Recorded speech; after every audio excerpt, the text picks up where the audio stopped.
She's totally for the NRA, and she's totally for the Second Amendment. So get out and vote. You know, she's running against someone who's going to raise your taxes to the sky, destroy your health care, and he's for open borders, lots of crime, and he's not even able to vote in the district that he's running in. Other than that, I think he's doing a fantastic job, right? So get out and vote for Karen. Also, my friend, he's become a friend because there's nobody that does it like Lee Greenwood. Wow.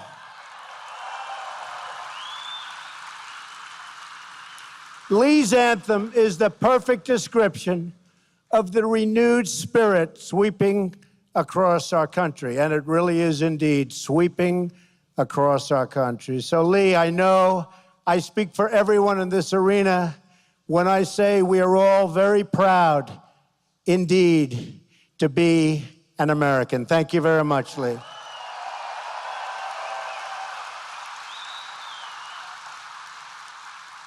No one was more proud to be American than the beloved patriot, and you know who I'm talking about. We remember on gatherings like today, your former 5-term president, the late Charlton Heston. How good was Charlton? And I remember Charlton, he was out there fighting when maybe a lot of people didn't want to be fighting. He was out there for a long time. He was a great guy. And it's truly wonderful to be back in Atlanta and back with my friends at the NRA. You're my friends, believe me.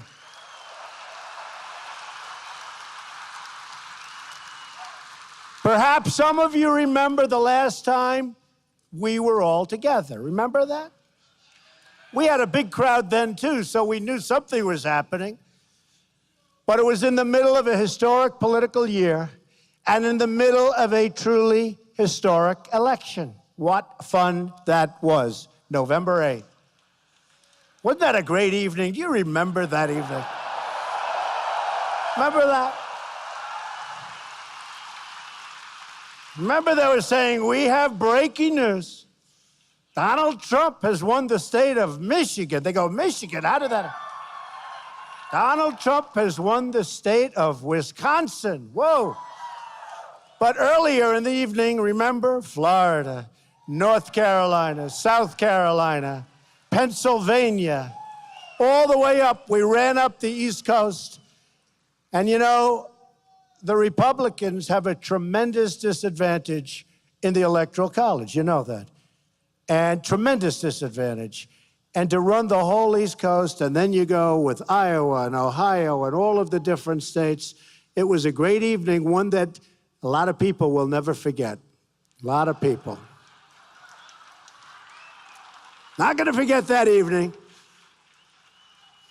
And remember they said, there is no path to 270. For months I was hearing that. You know, they're trying to suppress the vote. So they keep saying it. So people say, you know, I really like Trump. He loves the Second Amendment. He loves the NRA. I love him, but let's go to the movie because he can't win because they're trying to suppress the vote. But they'd say, I mean, hundreds of times I heard, there is no vote. You know, there's no route. They'd say, there is no route to 270. And we ended up with 306. So they were right. Not 270, 306.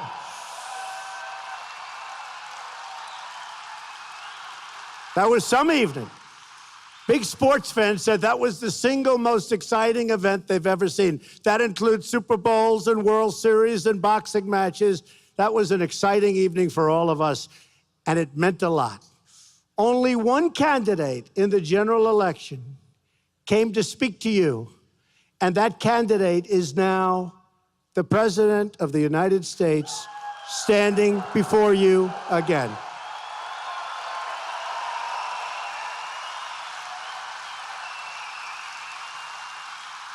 I have a feeling that in the next election, you're going to be swamped with candidates, but you're not going to be wasting your time. You'll have plenty of those Democrats coming over, and you're going to say, no, sir, no, thank you. No, ma'am, perhaps, ma'am. It may be Pocahontas. Remember that.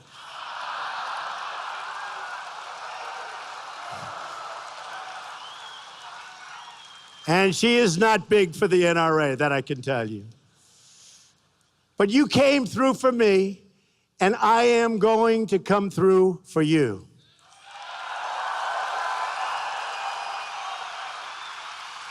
I was proud to receive the NRA's earliest endorsement in the history of the organization. And today I am also proud to be the first sitting president to address the NRA Leadership Forum since our wonderful Ronald Reagan in 1983. And I want to thank each and every one of you, not only for your help electing true friends of the Second Amendment, but for everything you do to defend our flag and our freedom. With your activism, you help safeguard the freedoms of our soldiers who have bled and died for us on the battlefields. And I know we have many veterans in the audience today, and we want to give them a big, big, beautiful round of applause.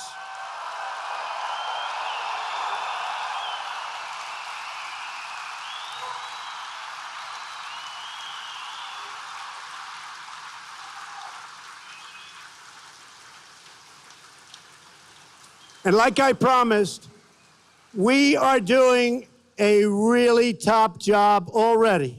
99 days, but already with the Veterans Administration, people are seeing a big difference. We are working really hard at the VA, and you're going to see it, and you're already seeing it, and it's my honor. I've been telling you we're going to do it, and we're doing it. Thank you.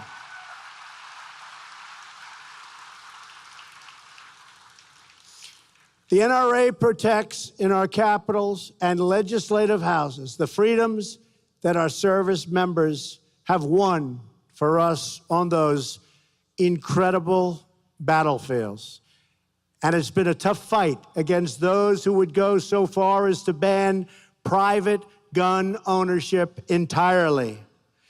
But I am here to deliver you good news. And I can tell you that Wayne and Chris have been fighting with me long and hard to make sure that we were with you today, not somebody else with an empty podium, because believe me, the podium would have been empty. They fought long and hard, and I think you folks cannot thank them enough. They were with us all the way, right from the beginning. But we have news that you've been waiting for a long time. The 8-year assault on your Second Amendment freedoms has come to a crashing end.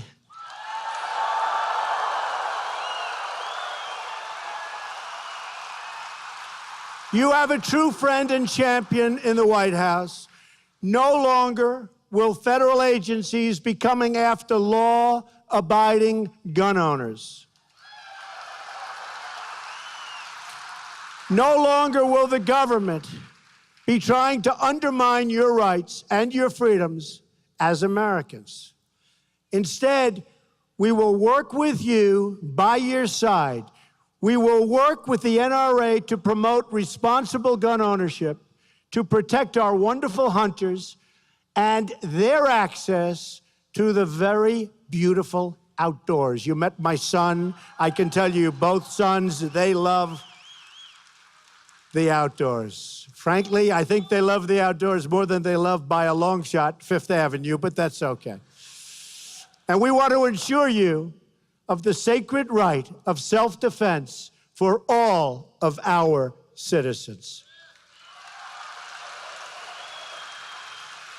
When I spoke to this forum last year, our nation was still mourning the loss of a giant, a great defender of the Constitution, Justice Antonin Scalia.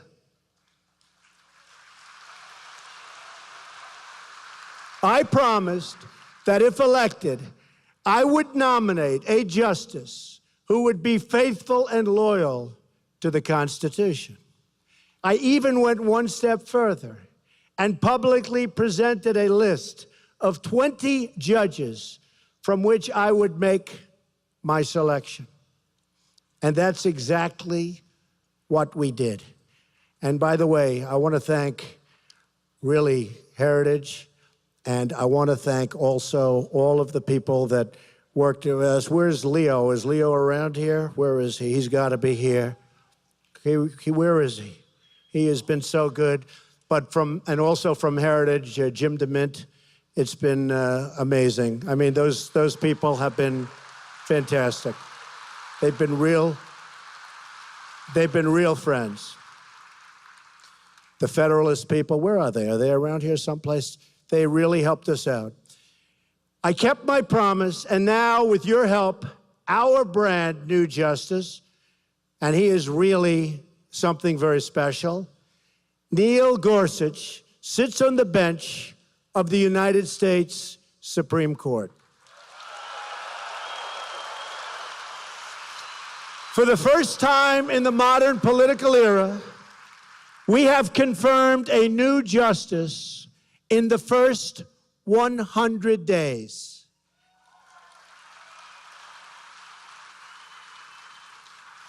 The last time that happened was 136 years ago in 1881. Now, we won't get any credit for this, but don't worry about it. The credit is in the audience, right? The credit is in the audience. All of those people. They won't give us credit, but it's been a long time, and we're very honored. We've also taken action to stand up for America's sportsmen.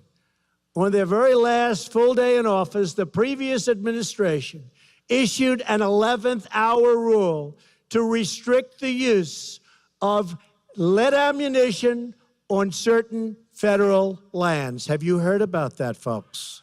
I'm shocked to hear that. You've all heard about that. You've heard about that.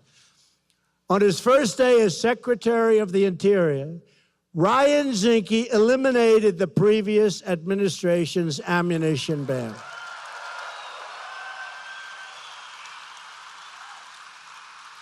He's going to be great. Ryan's going to be great. We have also moved very quickly to restore something gun owners care about very, very much. It's called the rule of law. We have made clear that our administration will always stand with the incredible men and women of law enforcement. In fact, countless members of law enforcement are also members of the NRA because our police know that responsible gun ownership saves lives and that the right of self-defense is essential to public safety. Do we all agree with that?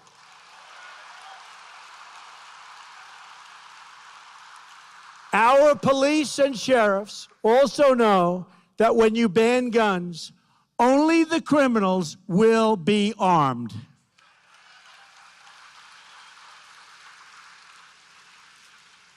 For too long, Washington has gone after law-abiding gun owners while making life easier for criminals, drug dealers, traffickers, and gang members. MS-13, you know about MS-13? It's not pleasant for them anymore, folks. It's not pleasant for them anymore. That's a bad group. Not pleasant for MS-13. Get them the hell out of here, right? Get them out. We are protecting the freedoms of law-abiding Americans, and we are going after the criminal gangs and cartels that prey on our innocent citizens, and we are really going after them. As members of the NRA know well, some of the most important decisions a president can make are appointments, and I've appointed people who believe in law, order, and justice.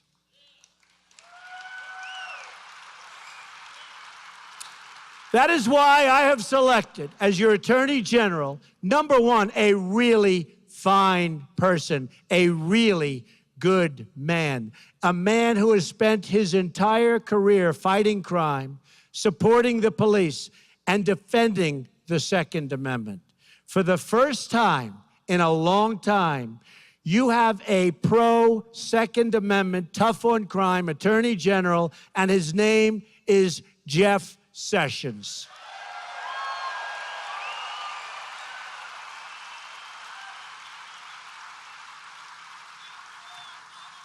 And Attorney General Sessions is putting our priorities into action. He's going after the drug dealers who are peddling their poison all over our streets and destroying our youth. He's going after the gang members who threaten our children. And he's fully enforcing our immigration laws in all 50 states. And you know what? It's about time.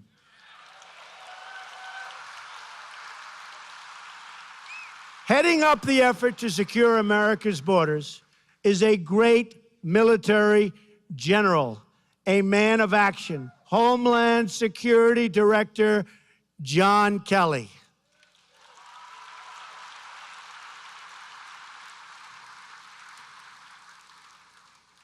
Secretary Kelly, who used to be General Kelly, is following through on my pledge to protect the borders, remove criminal aliens, and stop the drugs from pouring into our country.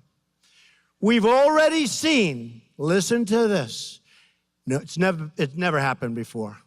People can't even believe it. And by the way, we will build the wall no matter how low this number gets or how high this stuff. Don't even think about it. Don't even think about it. You know, they're trying to use this number against us because we've done so unbelievably at the borders already. They're trying to use it against us. But you need that wall to stop the human trafficking, to stop the drugs, to stop the wrong people. You need the wall. But listen to this. We've already seen a 73% decrease, never happened before, in illegal immigration on the southern border since my election. 73%.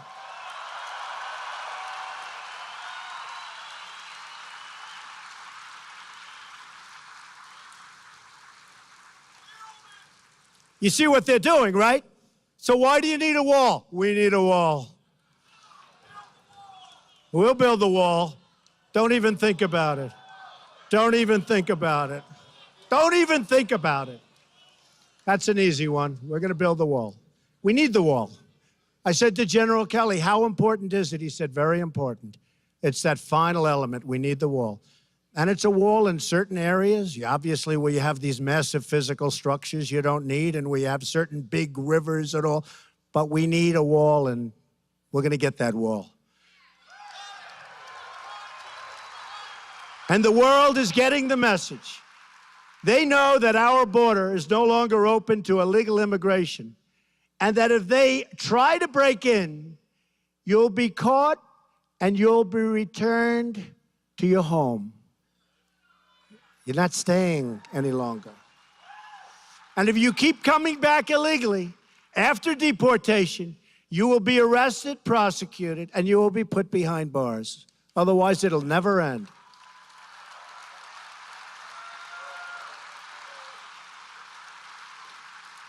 Let's also remember that immigration security is national security.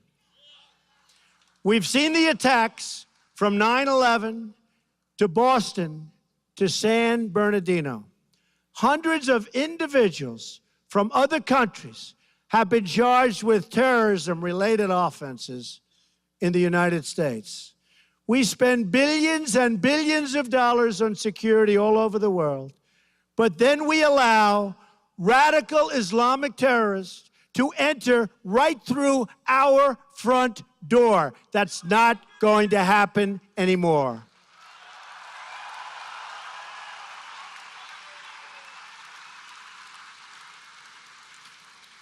It's time to get tough.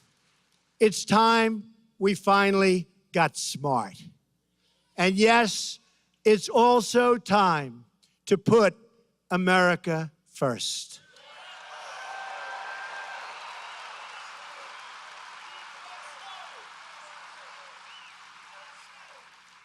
And perhaps I see all of those beautiful red and white hats. But we will never forget our favorite slogan of them all, Make America Great Again. Right? Keeping our communities safe and protecting our freedoms also requires the cooperation of our state leaders. We have some incredible pro-Second Amendment governors here at the NRA conference, including Governor Scott of Florida. Where's Governor Scott? Great guy, doing a great job. Governor Bryant of Mississippi, what a wonderful place. Governor Bryant is here. Thank you. Governor Deal of Georgia.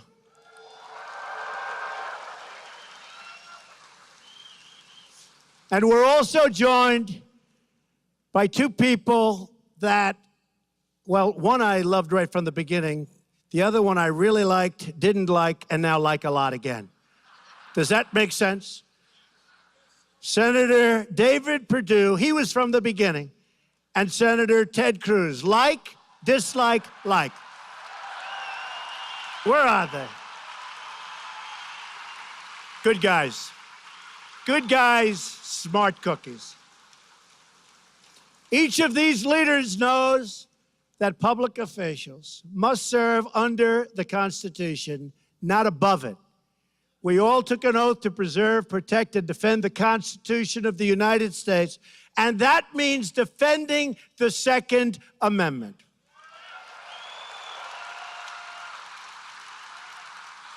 So let me make a simple promise to every one of the freedom-loving Americans in the audience today. As your president, I will never, ever infringe on the right of the people to keep and bear arms. Never, ever.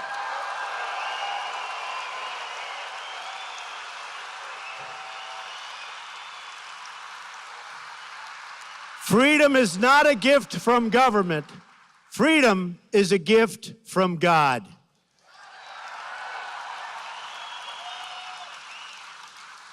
It was this conviction that stirred the heart of a great American patriot. On that day, April 242 years ago, it was the day that Paul Revere spread his Lexington alarm, the famous warning that the British are coming, the British are coming, right? You've all heard that, right? The British are coming. Now we have other people trying to come, but believe me, they're not going to be successful, that I can tell. Nothing changes, right, folks? Nothing changes. They are not going to be successful. There'll be serious hurt on them, not on us. Next came the shot, heard round the world, and then a ragtag army of God-fearing farmers, frontiersmen, shopkeepers, merchants that stood up to the most powerful army at that time on earth, the most powerful army on earth. But we sometimes forget what inspired those everyday farmers and workers in that great war for independence. Many years after the war, a young man asked Captain Levi Preston, aged 91, why he fought alongside his neighbors at Concord. Was it the Stamp Act? Was it the tea tax? Was it a work of philosophy? No, the old veteran replied. Then why, he was asked. Young man, the captain said, what we meant in going for those redcoats was this. We always had governed ourselves, and we always meant to govern ourselves.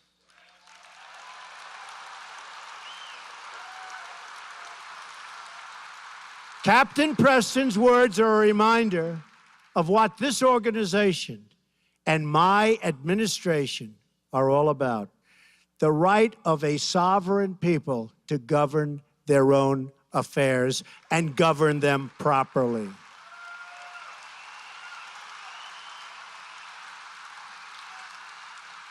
We don't want any longer to be ruled by the bureaucrats in Washington or in any other country for that matter. In America, we are ruled by our citizens. We are ruled by each and every one of you.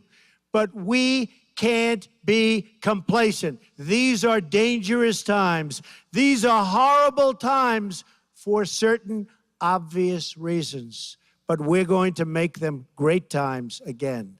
Every day, we are up against those who would take away our freedoms, restrict our liberties, and even those who want to abolish the Second Amendment. We must be vigilant, and I know you are all up to the task. Since the first generation of Americans stood strong at Concord, each generation to follow has answered the call to defend freedom in their